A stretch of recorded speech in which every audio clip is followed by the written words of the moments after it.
while sharing the Word of God and also having a campaign of freedom of speech, no? His name is Charlie Kirk. Grabe, hindi ko kilala itong tao na ito eh. Pero nagulat ako kasi halos lahat ng kaibigan kong pastor, na including Pastor Joel and even si Pastor Vlad Sabchak, no, was able to put it on their wall sa Facebook. Bisan si Dr. Michael Brown, who is the one in charge of the Pensacola Revival, was there, and then naglagay sa si John Bevere, a very respected writer and a minister in the US. Lahat sila merong sinabi na talagang grabe pala ang buhay ng taong ito. Nalaman ko na lang nung nawala na siya. Minsan ganun sa buhay natin. Malaman na lang natin na ganun pala kabait yung kasamahan natin sa bahay kapag namatay na siya. Kaya lang, sayang, di na niya marinig. Sana, kung buhay pa, sasabihin na natin yung lahat ng magagandang dapat sabihin. No, dili nang dito na sa lugnanan, dito na sa kuan na kani siya maayo kaning tao, karon pa lang daan inga na imong katapad, kabalo ba ka nga buutan ka. Ingon dayon siya, pag sure oy. Ha? Inga siya, kabalo ba ka nga special ka sa Ginoo? Inga. Hangtod buhi pa na, inga. Kabalo ba ka nga special ka sa Ginoo? Kabalo ba ka nga gihigugma kapag ayo sa Ginoo? Kaya naiuban nga, pagtuon nila, wala na kayo, nahigugma nila. Ilan na lang iro. May pa daw ng iro, kaya pag uli mo, kitiw-kitiw pa. Ang mga anak, pag uli, di na mo amin. Agay, ligsa na po ng mga anak. Ingon po ng ubang nga, may tag na magwali diha nga, anak ba, para makabalo sa amahan. But you know, I was so sad reading after stories na ako na nabasa. Anak ko kuyawa din yung tawanag wisdom. Uy. Two things I learned from him. He doesn't have fear. First. Second, he has courage in his faith. One time he was asked, how would you like to be remembered? When I'm out, I'm away? Yes. He said, a man of faith, a man of courage in his faith. Wala siyang pakialam kung sino ang masagasaan as long as he can preach the will of God. No fear. Even up to death. Kaya ngayong umaga, I would like to pay respect for this man of God, who courageously and without fear proclaiming who Jesus is in the world. He's very famous in the world because of his faith. Lami kay paminahon ba, namatay na siya ba? Na nangalagad sa Ginoo. How would you like to be remembered? Today, I would like to pay tribute and respect to this brother. Now, no longer in this world, but I believe he is welcome by the angels, and no other than Jesus Christ would welcome him in heaven. Palakpakan natin ang Panginoon. Let's have a 1-minute silence, then personally offer a prayer to this family, to his wife, Erica, and to the 2 young innocent kids. That 1 minute starts now.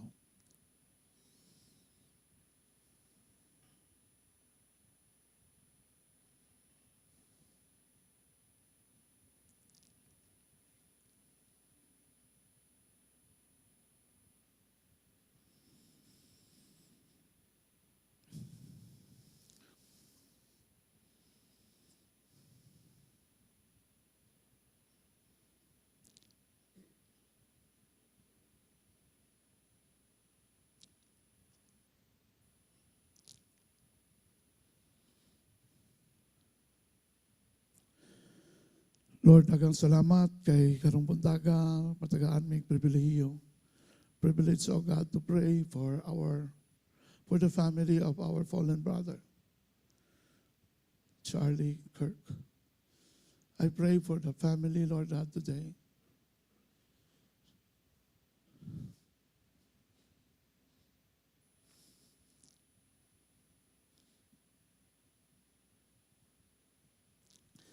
Lord, taliwala sa ila, kasakit, labi na sa wife na si Erica, and also to their 2 kids, O God.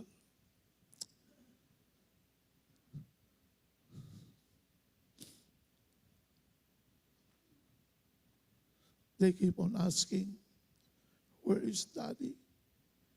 We want to see Daddy.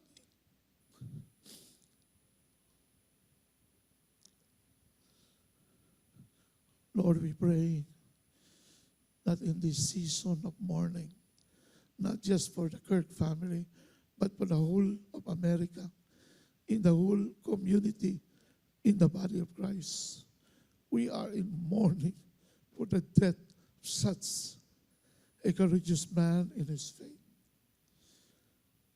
Lord, I believe that his death will never be in vain.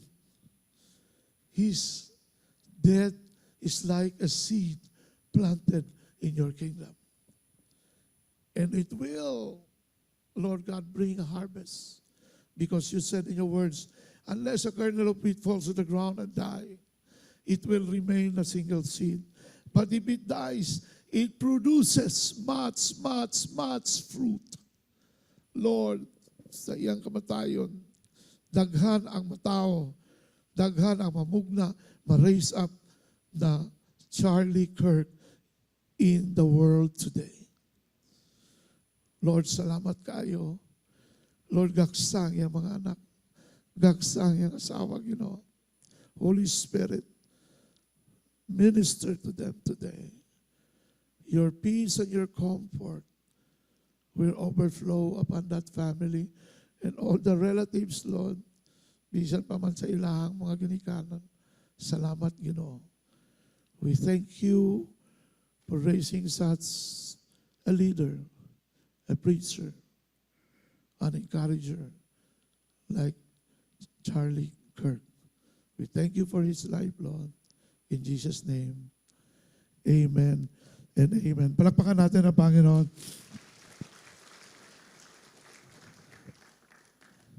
Alam nyo, I realize one thing, na kung time na gini mo, wala gini makapugong. It is time to go.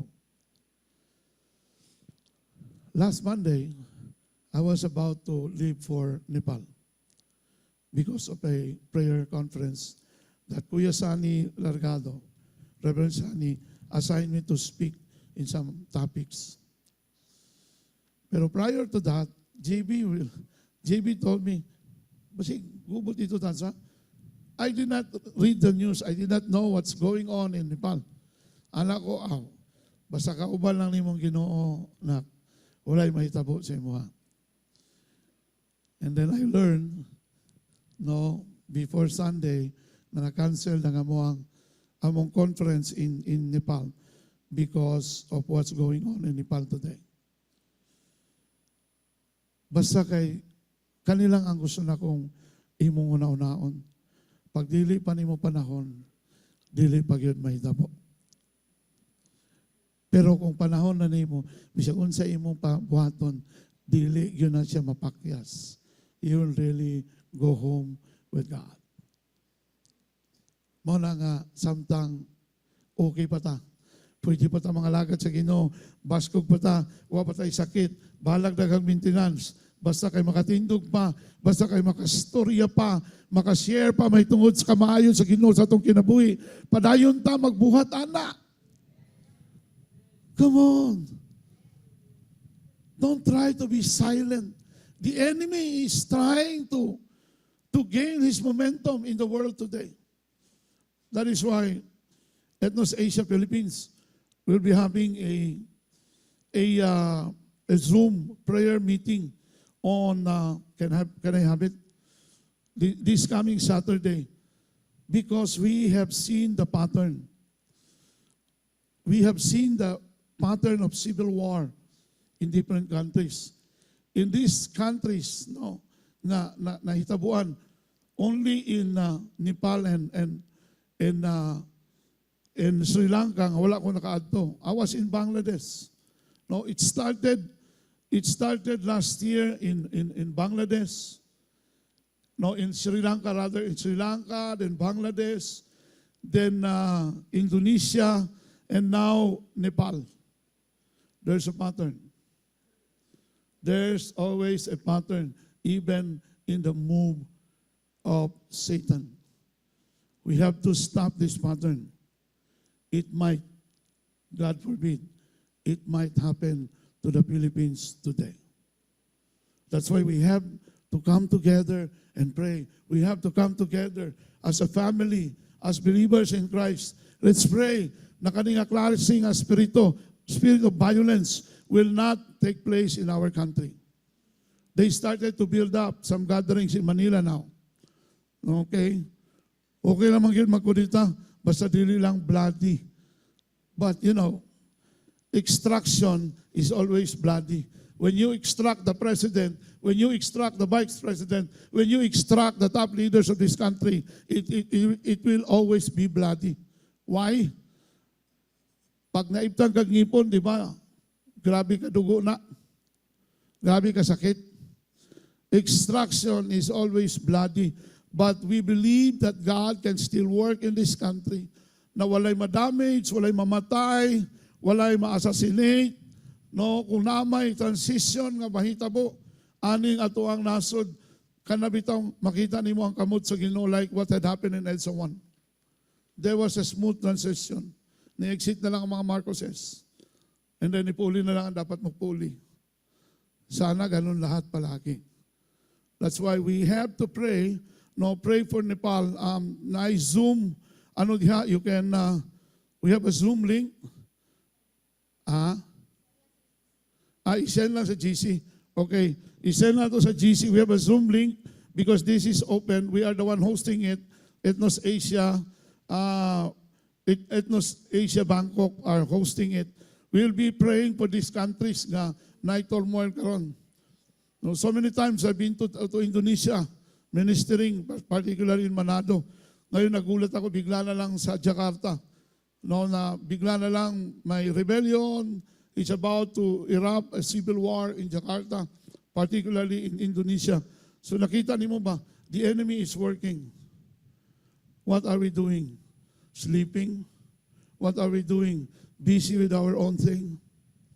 We have to come together to pray. We have to come together. We have to watch and pray. We cannot afford just to watch. Kasi katulad nito nangyari sa Pilipinas ngayon. Di ba? Hindi natin alam what will happen next. I have a high-profile intelligence report, or IR, that Philippines will be bombed in 2027 by China. What are we going to do with that? We have to come together to God seriously and pray. Bend our knees. Have our spiritual discipline to pray, Lord, ayaw na itugot, Ginoo. I cannot imagine that. It's not a chismis. My best friend, Brother June Minjola, who is much connected in the government, he confirmed it. Last Thursday, I met somebody from the bomb squad na dating member sa Bible study na ako sa Rio 11 Regional Intelligence Unit under General Delbo. She confirmed it. Pastor, we have to pray. Kayo ang makakatulong sa amin. The believers could help us pray. Kahit meron pang lumabas na balita, at hindi man nabumbahon ng Davao, ang Manila naman. Who could tell? Sino makapagsabi? Ngayong umaga, let's bow our heads and pray for these countries who are victims of violence. Father, in the name of Jesus, we come to you today, and we believe, Lord God, that you are the God of the nations. You said in Psalm chapter 2, verse 8, oh God, ask of me, and I will give you the nations as your inheritance. The nations belongs to Jesus. The nations belongs to God. Lord, we declare Jesus is Lord over the nations. We declare Jesus is Lord over the Philippines. We declare Jesus is Lord over Indonesia. We declare Jesus is Lord over Nepal, oh God. Lord, we declare that Jesus is Lord over Bangladesh, over Sri Lanka, Lord, over Indonesia. These countries, Lord, over Thailand and over Cambodia, Lord God. Lord, that there's an ongoing peace talks, Lord God, at the border. Lord, I pray that you will intervene, oh God. I pray for your people. I pray for the body of Christ to come together in unity. No longer fighting with each other, Lord, but to unite as a body, to bend our knees and ask for your grace and your mercy. Lord, my prayer this morning, that in your anger, remember mercy. Lord, we know that we deserve, Lord God, what's going on in our country today. But Lord, we ask and pray for your divine intervention. Please intervene in this chaotic situation of the Philippines today, particularly, Lord God, among the politicians in this country, Lord. Lord, pasayluan me, Lord God, as a nation, sa mga political leaders in this nation, oh God. Lord, forgive us, Lord Jesus. And Lord, salamat, oh God, because you made a covenant with us. That when we come together in unity and pray, Lord God, and turn from our wicked ways, then we will hear from heaven. And you will say, I will heal your land. Lord, heal our land today. Lord, heal us today as a nation. In Jesus' name, amen and amen. Palakpakan natin ang Panginoon. 25 minutes. I would like to share a message very relevant and very important for us to understand. The message entitled Kingdom Waiters. No, Kingdom Waiters. Those people who are waiting for God. Those people who are waiting for God's visitation. Those people, the body of Christ, who is waiting for the coming of the King. But while waiting, ano ang dapat natin gawin? While waiting, we will just wait and see. No. We have a work that needs to be done. We have to work. Say it with me, work. You have to serve. Say it with me, serve. Serving while waiting for God's timing. Okay? What comes to mind when you hear the word waiter? Ano maisagi sa isipan mo kapag narinig mo yung salita na waiter? Ha? Waiter like in a restaurant, right? Pag mo kaon ka diya sa entry, no? Although buffet siya, pero naay mga moduol sa imuha. Sir, we have here in this corner, may mga pasta tayo doon, may mga dessert tayo and everything. And then, minsan, lalo na sa mga a la carte na restaurants, hindi aalis yung waiter. No, hindi siya aalis. Nasa tabi mo lang yan. And while you are preparing for your orders, okay, yung waiter, kukuha ng tubig, magdadala ng tray, kukuha ng tubig, maglalagay ng mga plato, kutsara, tinidor, and kasama pa yung table napkin. He is preparing for everything.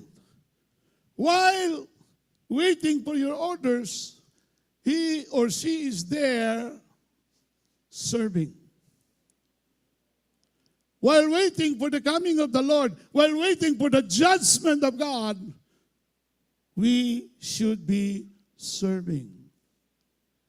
Say it with me, serving. People think of restaurant, someone who serves while waiting for orders.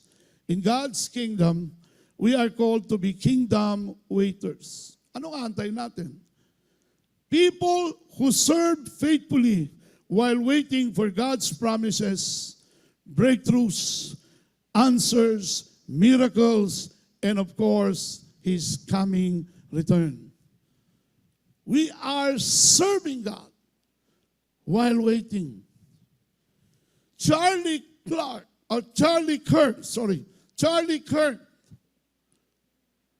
serving God continually while waiting for his death. Kaya nga sinabihan siya, if you have 30 seconds to live, what are you going to do?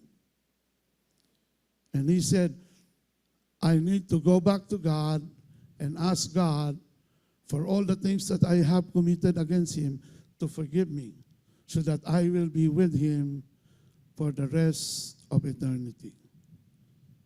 Wow.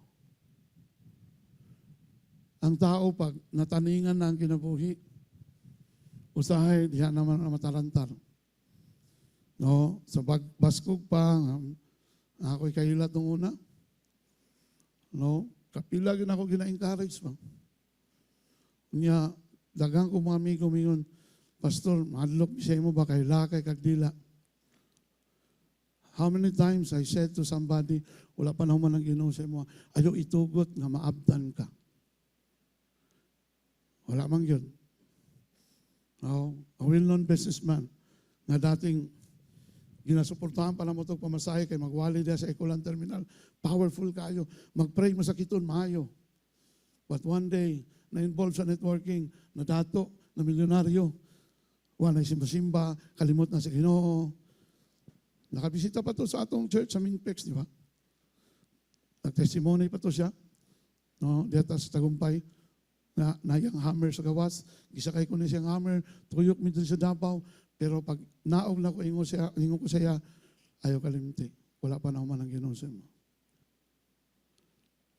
Paspasi, ingon siya, Pastor, balik-balik naman ko simba. Paspasi, mabtan ka. That word was my last word to him. 2 years after, he died. Ang iyang prestigious na sakyanan, diya sa may crossing sa Maa, ni bangga na sa nakaparking na dump truck. Kinahanglan, iasitilin pa siya para mahabwa siya dito sa ilalim. Pagkabalo na ako, wala ko'y mahimo, tulo lang akong luha. Saya nga bata. That guy is so powerful. Katong time na ginagamit pa siya sa Ginoo. Muna hangtod, baskog pa ka, paggamit gid sa Ginoo. Dugay ra nimong gigamit ang Ginoo karon ang panahon nga siya na po'y mogamit nimo. Pag masakit ka, Ginoo ko, tabangi ko, Lord, ayaw sa kukuha. Sipon ra gani. Tarangkiki kayo, no? Sipon lang gani. Pag mata ni sa buntag, wala ni gawas siyang tingog. Hilak na dayon. Dugay na nga panahon nga ikaw ray sige gamit sa Ginoo. Karon before siya mo balik, nang hinaot ko, nga imo siyang i-allow sa imong kinabuhi, nga gamiton kaniya. Amen ba? Palakpakan natin ang Ginoo. Waiting isn't about sitting still. It's about staying faithful. When Charlie Kirk was assassinated by a Gen Z. Ano mensahe niyan? The Lord is telling us today, kita nga katong mga baby boomers, katong mga, unsa gani may point? Gen X, and unsa kay kadok? Millennial, no? Naay mensahe ang Ginoo sa tuwa. Reach out to the next generation. Because the enemy is already using the next generation, the Gen Z generation, to create rebellion in different countries and to create violence in different countries. We have to reach out to these people. Usay tanaw na to sila, ang mga wamanay buot, mga bata, Di pa ilipay raman ang ilaha. Pero kabalo ka, og dili na sila magamit sa Ginoo, ang yawa ang mugamit anak nila. Kinsay nagasulod sa inyong mga balay kung ransak mo? Among balay na ransak to una, ang nisulod, 10 years old. Mo ni abri sa portahan, nisulod na yung tong mga kuanggol. Mumahoy nang ngawat sa mga gamit. Nahasta ang alkansya ni JB na appeal. We have a message from God today. Reach out to the next generation. If we will not introduce Jesus to the next generation, Satan will introduce himself to that generation and he will maximize everything to use that generation to destroy the whole world. We have a mandate from God. Do not just be sitting still. Hulat lang, kung sa'y may tabo. Kani, maminaw lang ta, kung sa'y dagan sa panahon. Kunya, kung ang dagan sa panahon, paingon sa imo, dasmag. Maminaw lang yapon ka. We have to come to God. We have to be serious this time. Come to Jesus. Because He is the only hope of this nation. I don't have hope on those politicians. I meet some of them during the campaign of former Senator Manny Pacquiao in Manila. I know many of them. If you will put your hope and loyalty on these politicians, I tell you, you will be frustrated. Kay tanaw nimo buutan kay sa TV, pero kawatan day gihapon. Wala na hope. Outside of God, there's no hope. Outside of Jesus, there's no hope. Outside of the Holy Spirit's move, there is no hope today. Wala na pag-asa. Makuratan na lang ka. Makuratan na lang ka. Uy, maumaning nahitabo. And we are caught unprepared. Let's open our spiritual eyes. Open our spiritual eyes. Ask God, Lord, allow me to see in the spiritual realm what's going on, Lord. And tell me, teach me what to do.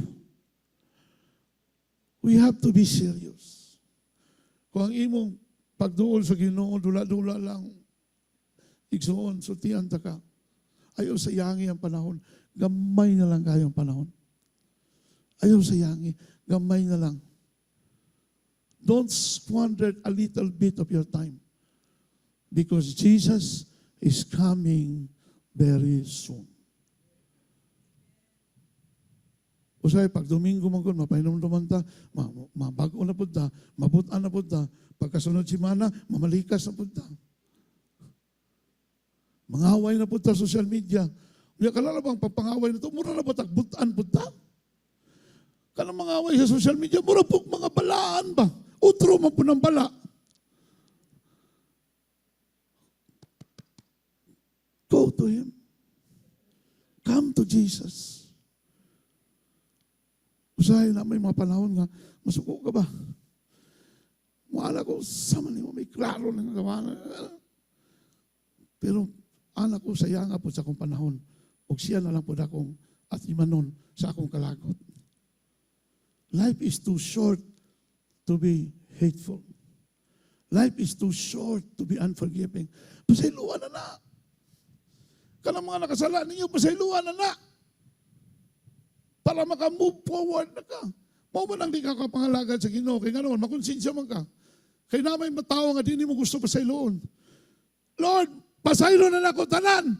Except lang aning, akong bana. Ngayabak.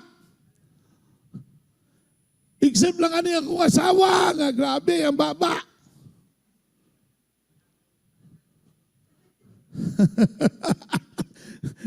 Masanaay mo to bag kabalo ikaw na Ate Chona. Salamat sa imong presensya karong buntaga. Isaiah 40:31. But those who wait on the Lord shall renew their strength. They shall mount up with wings like eagles. They shall run and not be weary. They shall walk and not faint. Kani sa Bisaya, gwapo kayo. Palihog na ko, nak, Angel. Sa Bisaya, gwapo kayo. apan kadtong musalig sa Ginoo. Say it with me, musalig. Kadtong musalig sa Ginoo, makabaton og bag-ong kusog. Kinsa ang musalig sa Ginoo? Makabaton og bag-ong kusog. Manglupad sila daw agila. Grabe. Hyperbole. But pasabot mo, di ba? Ang imuhang pagtuo o ang imuhang gituhuan nga Ginoo, no, mulupad ang imong pagtuo. Makakita ka mga dagkong butang sa imong kinabuhi. Dili lang kay, dito na ka sa imong bayronon. You go beyond your debts. You go beyond your situation. Why? Because you are like an eagle who can soar high. Palakpakan nato ang Ginoo. Kung naalaman ko ka sa ubos, dako kayo imong problema ba? Testing na ko. Kanang bitong, na-building nga. No, I experienced this in Thailand. Sa itong lugar na to. Mahanakon. Grabe. Katong mga building dito sa baba. Nasa Klongtoy nga mga building, tagas kayo, akong ginapuyan. Pag abot na ko sa Mahanakon, 78th floor, nakita na ko, ani na lang kagamayo. Anak ko, gumaya din niya, uy, mas dako, mamang kunya ron. Ingon ana po na itong problema ba? Kung atong problema, piminti na ito ginatubang, unya ang atong mentalidad, manok. Dili agila. Dili aksidente nga naka sa Davao. Unsay ato ang kwantini? Ha? Agila. The eagle has landed Manila. The eagle has landed Vietnam. The eagle has landed. Di ba ingon ana itong ginadeclare? Sa atong sitwasyon, agila ta, di ta manok. Ang manok, magsingira man nagduko-duko, mura nangitag sinsilyo. Ang mauro kay sinsilyo, kay mahibala ka na. Pero kung muhangad ka sa langit, kung nakasa ang imong posisyon, na dito sa ibabaw, mugamay ka din problema. Pag uban ni mo ang Ginoo, tuwa sa ibabaw, siya, you will soar high like eagles. You will see your problem like this. Kung ang dako ni mo nga problema, pag-abot ni mo, kauban ni mo ang Ginoo, you soar high like eagles in the spiritual. You are in the spiritual realm, in the position of God. You are just looking at your problem, your situation. Ingunan nilang kagamay. Come on! Muna yung diya, pag musali ka sa Ginoo, makabaton kag bag-ong kusog. Bago, dili daan. Kanihang, na ako evaluation na ni, naka-revelation na Ginoo sa kuhanin. Katong last Tuesday that we have, noon na namin sa usa ka bukid, nakamintuan ni Pastor Che, we just worship God, we just cry out to God, kay, anak ko Lord, daghang kay mga report, wa ko kabalo, it will happen or not, but one thing good, we will continue to serve you. Kahit anong mangyari, we will continue to serve you. Ingon din niyo, manglupad sila daw agila, managan sila og dili kapuyan. Amen ba? Manlakaw og dili maluya. Sa ato pa, kung maingon ka sa imong life group niya, naluya ka, wala kay pagsalig sa Ginoo. Sa ato pa, kung kapuyon ka pagpangalagad sa Ginoo, kanang imuhang kusog na imong gigamit karon, imo rana. That's the work of the flesh. That's the strength that coming from the flesh. But because when you have the strength coming from God, you will not become weary. You will never become tired. Dili ka kapuyan. Ug dili ka, unsang gingon dili ka maluya. Inyay mo katapat, kumusta man ka? Luya na ba? Maluya gyud ka kung imo lang kaugalingon. Pero kung ang kusog sa Ginoo ang imong dawaton sa imong kinabuhi, dili ka maluya. Because your strength will be renewed day by day. Palakpakan natin ang Panginoon. Hallelujah. Katong gusto nga mahitabo na sa imong kinabuhi, nahalatam ni na. No? Go to the basket for the seed of the word. Imong ingon, Lord, ako ani, tamnan ako ni, kay kabalo ko, I will harvest later. I have a quick observation here. Number one, kingdom waiting is active, not passive. Kingdom waiting is active, not passive. The Hebrew word for wait is kaba. No? Kaba. Oh, asa to si PPC mo mo tihawad aning Hebrew, Greek god. No? Yung tani kaba means to expect, to bind together, to look eagerly, to eagerly wait for the breakthrough that you have, for the miracle that you have. You are waiting for the 52 days on October 14. What has shared to PB to us? Kabalo ba ka, PB? 52 days? 2 weeks pa lang. Nanay, pamilya. Dinasa ko mag-1 para di ma-preempt. Mangalan og tao. Nanay, pamilya na nagbulag sila siyang asawa for more than 25 years. Out of the blue. Panahon sa encounter, iyan ang gibutang dito sa cross. Ingon niya, Lord, una, ma-restore ang akong pamilya. Imposible na na. 25 years, nagliwalayo na iyang asawa. Pero siya, now that he is back with the Lord and committed to be serious with God, suddenly, nanawag ang asawa last week. Ningon ng asawa, pwede ba ta mag-istorya? After 25 years, my goodness, Ginoo lang makahimo anak. Iyang asawa daghan na kayong nakarelasyon, pero ako siyang ipangutan lang. Apit mo masipyat. Basta ako na siyang ipangutan na. Kaya nakita mi, anak ko, kaya pa ni mo? Sigurado ka? Dawaton pa ni mo siya. Pila nakabuk lalaki ang iabot siyang kinabuhi. Hapit na sila magpariha sa Samaritan woman, Jezebel. I don't have a husband. Ingon si Jesus, yes, I know you don't have a husband because what you are living with now is not your husband and you have another 5 or 6 husbands. Anak ko, kuya, wag ito Ginoo. Ingon siya, pastor. Wala na ko hinaing ginatinguha. No struggle. Napasaylo na nako siya. Kabalo kang ano, pastor? Ako mananggiampo atong encounter. Grabe na kong luhod, grabe na kong hilak. Kaya ipakita sa Ginoo sa kuha na iyang i-restore ang akong pamilya. Wow! Walay laing makausap sa tao, Ginoo ra. Walay laing makahatag sa milagro sa imong kinabuhi, Ginoo lang. Na-absan o nalabuan ang 9 years ni Pastor Rene Borlagdan. Nga nang ulitaw sa siyang asawa usab. Unya karon niyang asawa sa diyang gidawat sa pagbalik siyang asawa. Iyang asawa karon nangalagad sa Ginoo nahimong pastora. No, dito sa Japan. After 9 years, bulag, nasa relasyon ng asawa, pero gitagbo siya nagbalik sa Ginoo, napasaylo ang matag usa, gi-restore ang pamilya. I would like to say this today.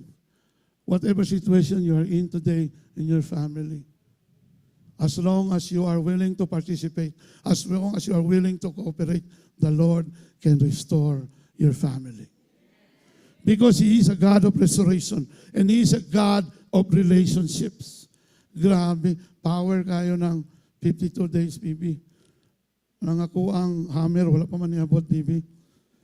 Like a waiter in a restaurant, we stay attentive to the orders from our King. Sama sa usa ka waiter sa restaurant, kita attentive ta unsay isulti sa Ginoo nganuman. Pero unsa man pud pagsulti sa Ginoo, pastor? Musulti siya duha ka butang. No? Small still voice na imong madungog, no? Madungog nimo, and then second through His word. Pero kung wa kay basa-basa sa imong Bible, wa gyud kay madungog. Therefore I can conclude nga buta ka og bungol spiritually. Oh, Wa kay madungog, spiritually, nga naman, wa man kay nabasa. Pag na kay mabasa, no, because siya, for God may supply all needs according to His riches and glory in Christ Jesus. Hallelujah! Ako ni Lord! Na kay nabasa, na kay nadungog. Amen ba? Mo na dili ka basa-basa mo give up. Nga naman, na kay nadungog, na kay nabasa. Ingay mo katapad, dili ka buta. O dili pud ka bungol. When you read the Word of God, you will see. And when you start to read His Word, the sound of your voice, you will certainly hear it from Him. Palakpakan natin ang Ginoo. Stay engaged. Pray, worship, serve while you wait. Habang kahulat ka, ampo, pagsimba, worship, and then pangalagad sa Ginoo. Dili kinahanglan nga mo ani ka sa kuha, pastor, mag-full time na ako, mubi ako sa akong pagka-manager, sa akong pagka-general manager, kaya ni mo bayaran na akong sweldo? Karong adlaw, no, ingon ka nga you are not qualified. Or I am not qualified to pay for your salary. Ang but pasabot ani, kanang mingong bitaw ka nga mga lagad kas Ginoo, kana bitaw mo istorya lang ka. Sa imuhang amigo, imong amiga, imong silingan, imong kauban sa opisina, kabalo ka, gigugma kas Ginoo. Daghang mga tao karon na nagahulat ang nga pulong kay nagtuo sila nga kalimtan na sila sa Ginoo. And you have all the scripture to back it up. For God so loved the world that He gave His only begotten Son, and whosoever believes in Him should not perish, dili maimpierno, but will have everlasting life. Kabalo ba ka? Kumutuo lang ka sa Ginoo, imo lang isalig, imo kinabuhi sa Ginoo, dili ka maimpierno. Lisod ba na? Dili. Unsa imo nadawatan sa Ginoo, imo lang i-share sa iya ha. Ingon ang scripture, to whom much is given, much is required. You can only give what you have. You receive love of God.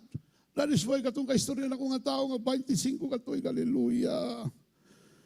Pag uli na ko sa balay, ningon ko, Ginoo, kung akong asawa makahimo ani Ginoo, in Jesus' name, hindi ko kapasalig. Pero nibili po atong tawhanan, niyahan ako sa iya, saludo ko sa imo ba. After all these years, siya walay karelasyon. Nakauyab lang 2 ka bulan. Uyab-uyab lang.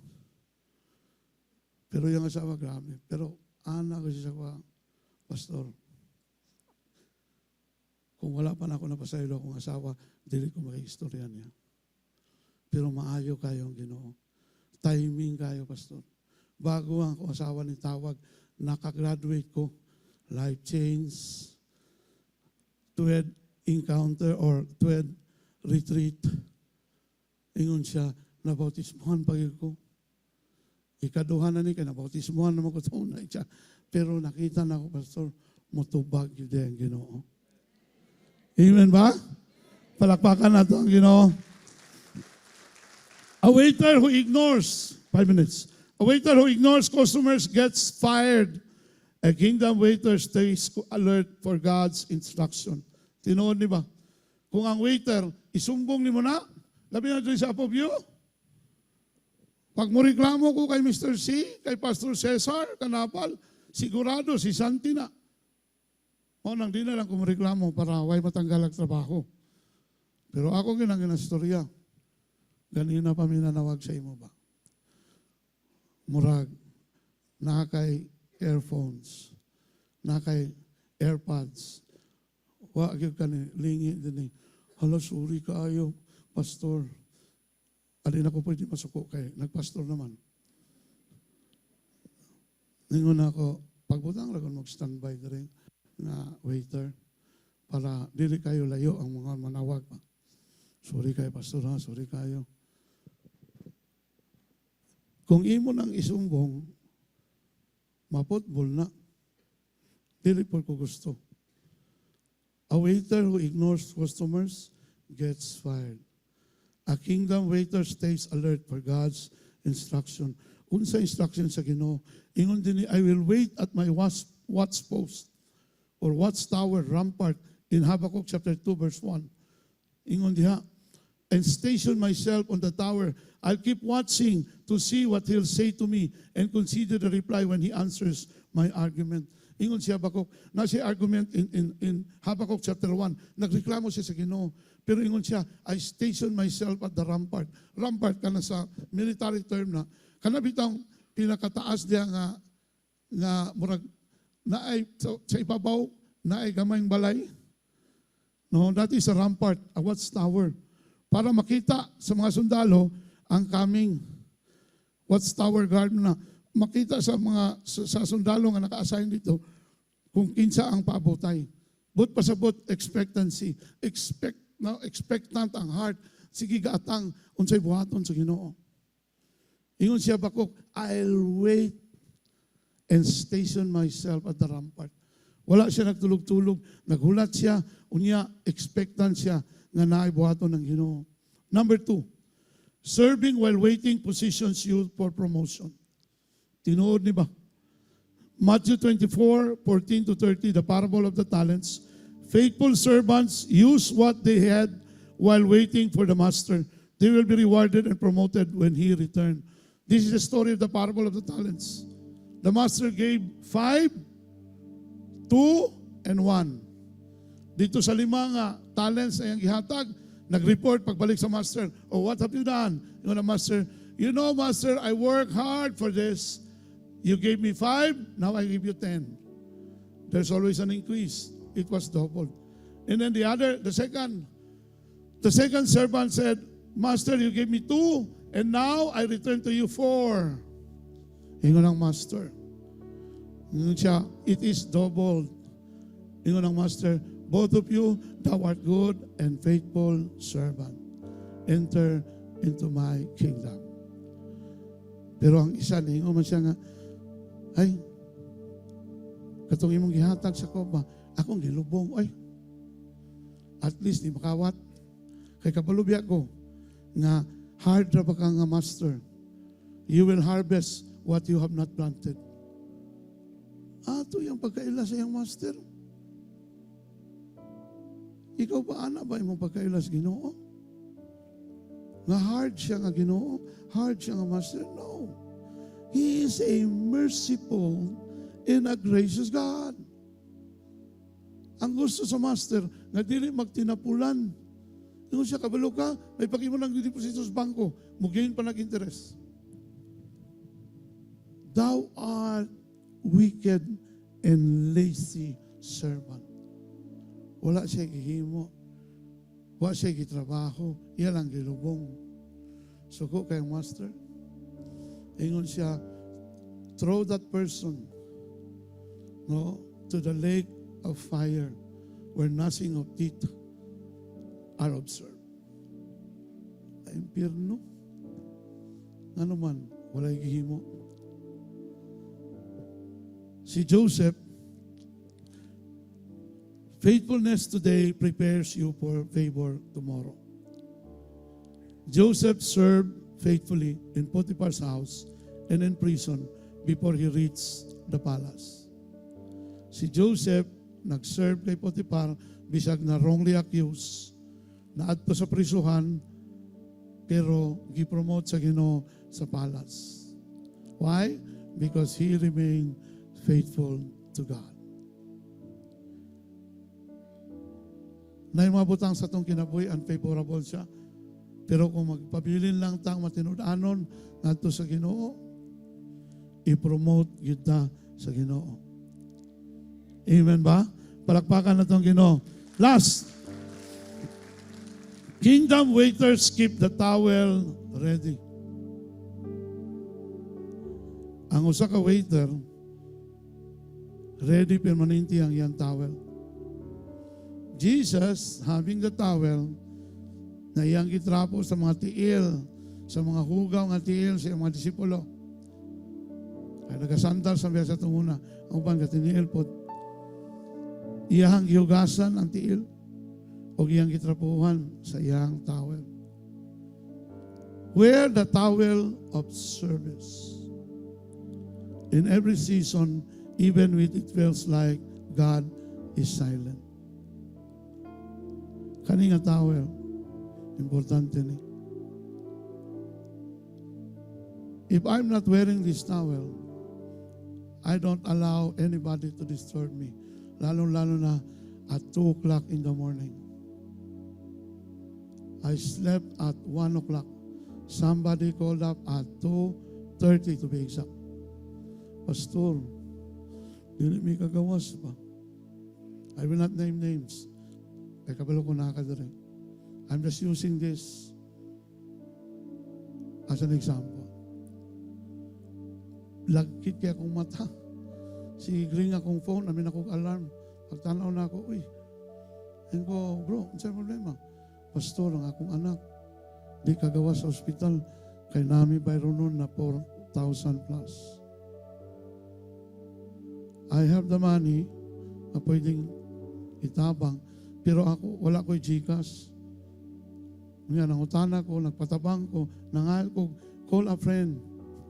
Teacher Mel, nag-duty ato, siya man ang atong administrator. Sabi ko, nak, tabangin siya ko, kaya nga akong GCash by sud. Sabi ko, kuhan lang, teka, sabi ko nga, palihog, padalay sa ni, nangutana ko, nabakay video or bank account, wala lagi pastor. Sabi ko, impas na ni. Huwag pasabot mo drive ko, katugon yung kay ko, anak ko, delikado ko, madisgrasya, ani, makatiyong ko ba? But, suddenly,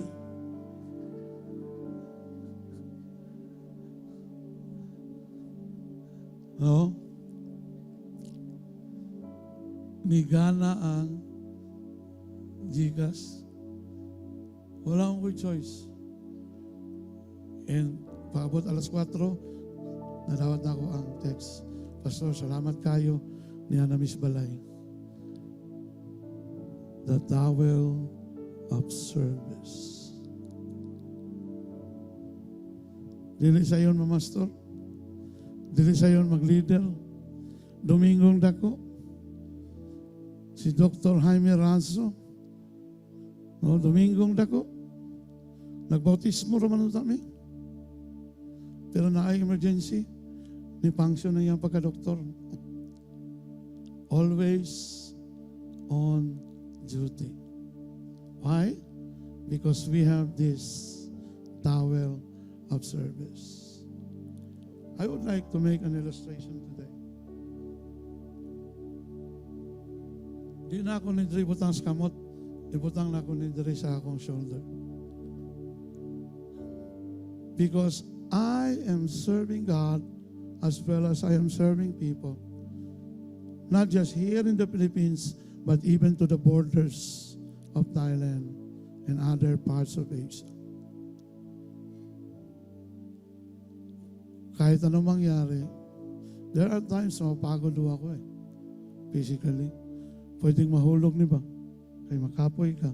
Or pwedeng nakakitabangan, niya imong kitabangan, giaway pa ka. Nihawa pa kisibahan. Pero dili na mo rason nga dili na nimo ni puniton. Ibalik mo ni nagbutang diri. Kay dapat permanente man ni sa imuhang abaga. Nganong sa abaga man? It's because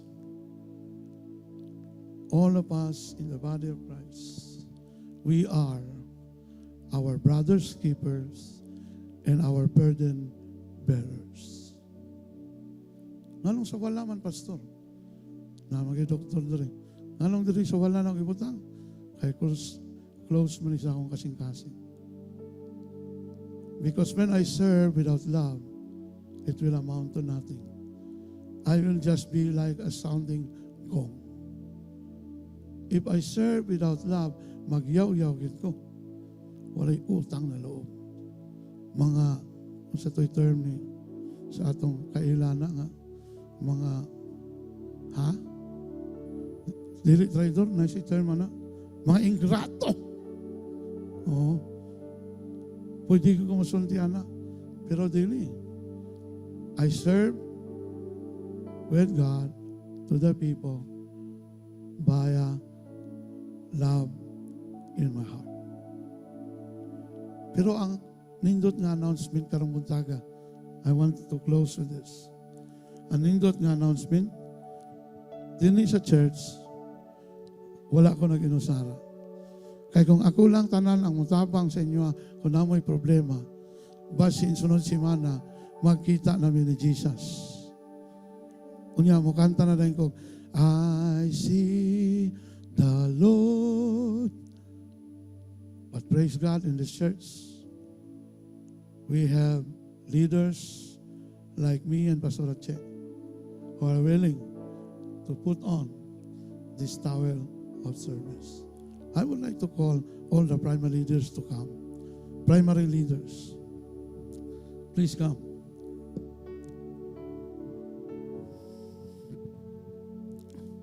Atubang mo sa congregation. Sige.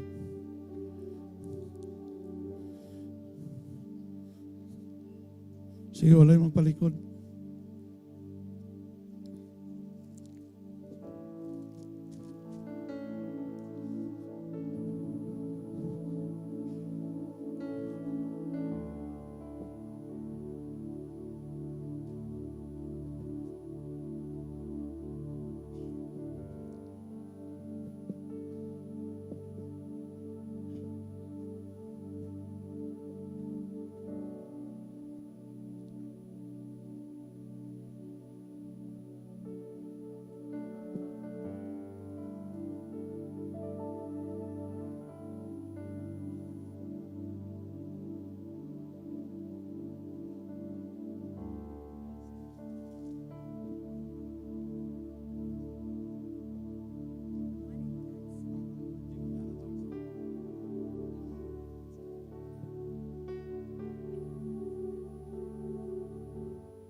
Kaning mga leaders na nakita ninyo din eh. Muna sila mga leaders.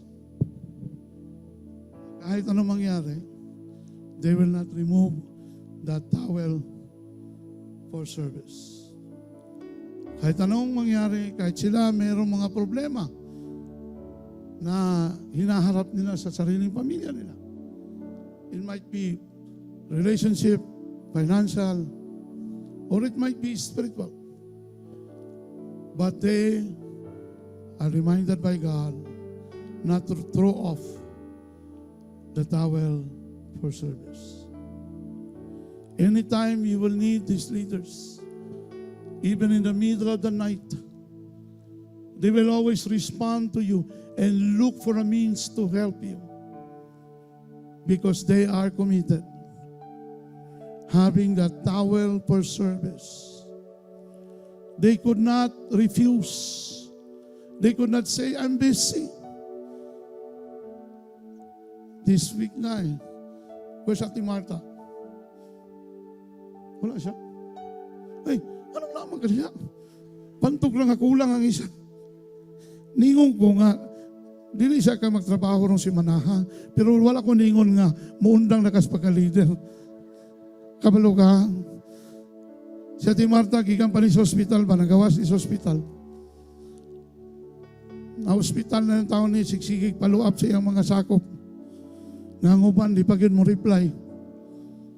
Pero kabalo ka, ako lang siyang kingnan. Karong si Manaha, ha? Kali sa tubangan na sa congregation. Karong si Manaha, ha? Pag-leave lang usa. Live with pay sa Ginoo. Kaya wa, makoy kabayan ni mo. Ingo, undang pahuway lang usa. Kay para makapahuay ka, kay physically, nisaka yung BP 200 plus, over 100 plus. Umayo ang tawag kwarta na kay mapalit na itong sudan. Ningon ako saya, pahuway lang usa. Si Ate Marta, isa ni sa mga leaders na always available. When somebody will ask for help, he's always available. Palakpakan na to si Ate Marta. All of these leaders are your servants. All of these leaders are committed to serve you. Kaya lang, we are almost 300 people in TWED. Hindi namin kaya. Kailangan namin ng tulong. If we want to have a good church, a strong church, that is why this afternoon, we'll be having training for the potential leaders. Ako, nag-aapilar sa inyo, karong buntaga. Tabangay ta, para daghan ang makaila sa atong Ginoong Jesucristo.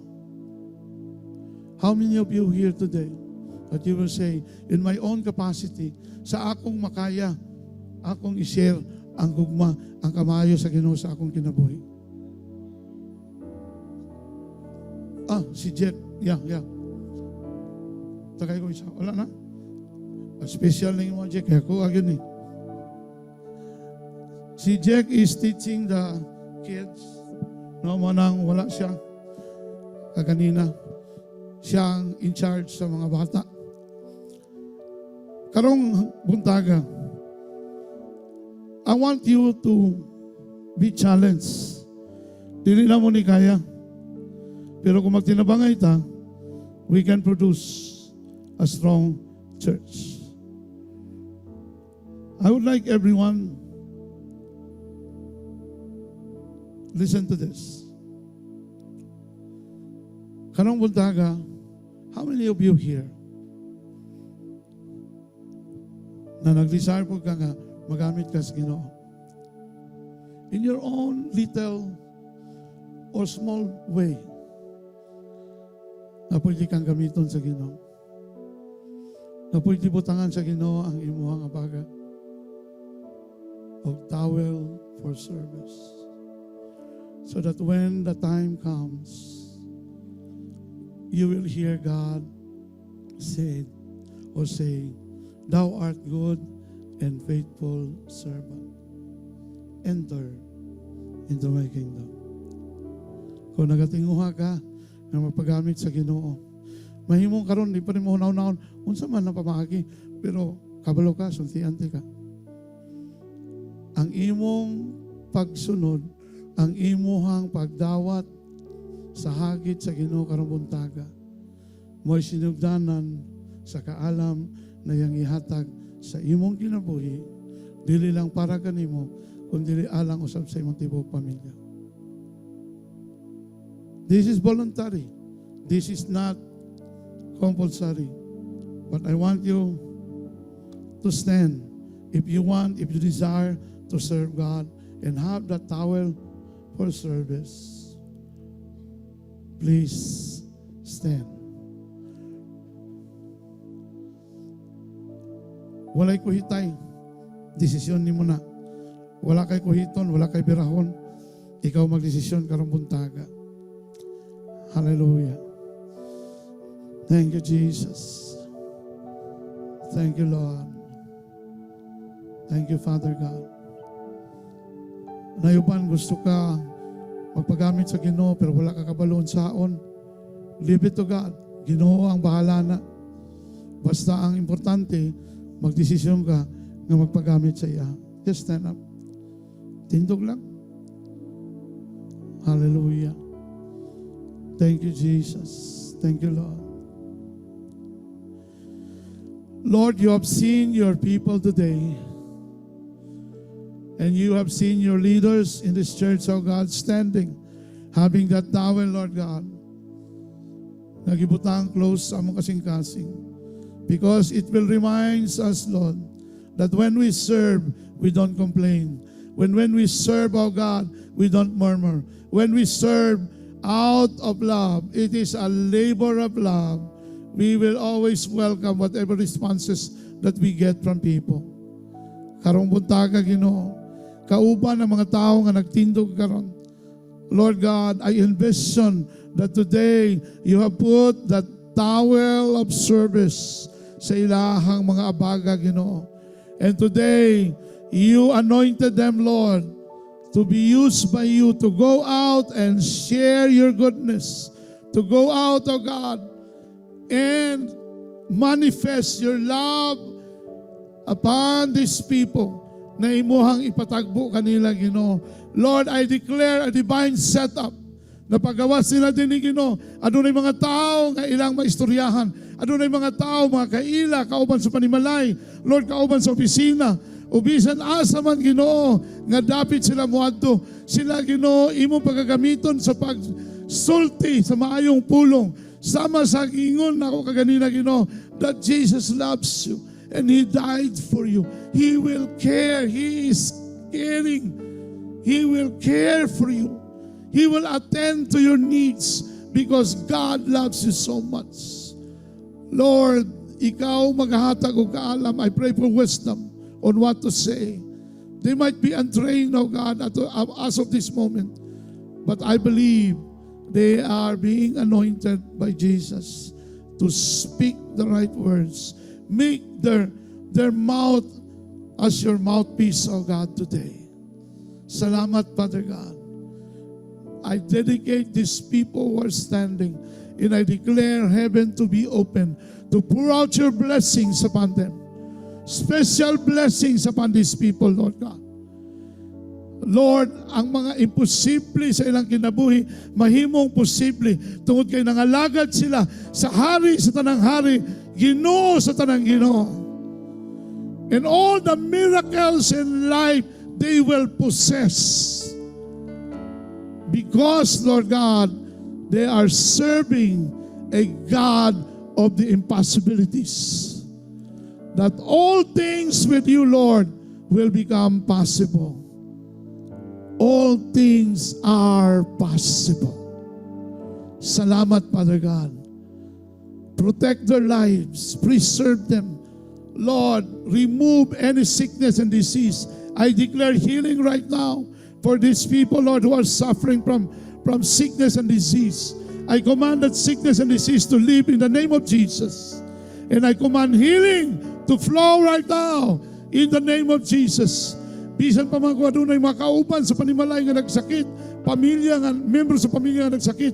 Karong adlaw, ako nagadeklarar sa ilang kaayuhan sa pangalan ni Jesus. And we thank you, Lord, that we will all serve you, God, while waiting for your return, while waiting for our miracle, while waiting, oh God, for our breakthrough in our lives, Lord, while waiting for the breakthrough of our finances. We will serve you, God. We thank you, Lord, and we bless you today. In the name of the Father, and of the Son, and of the Holy Spirit. Amen and amen. Palakpakan natin ang Panginoon. Congratulations sa lahat ng tumayo. Sabihin ko sa hindi ko kayo kilala pero alam ng Diyos that you have received the anointing right now. Anointing to speak, anointing to heal, anointing to restore relationships, because God has anointed you today. Congratulations. Palakpakan natin ang Panginoon. Hallelujah. Now you can, thank you leaders, sa inyo na yan. No? It's a remembrance from me. Kagahapon, ito sa Gaisano, para mo palitan ng kanang towel na no? Sa kuha, mahimong sa upan mo, yung ka nga, kuhan raman kanang, kasi tawag na, symbol raman oh, but God will always honor symbols. In the communion, we have the bread and the wine as symbols. But God will always honor it. When you honor Him, He will honor you.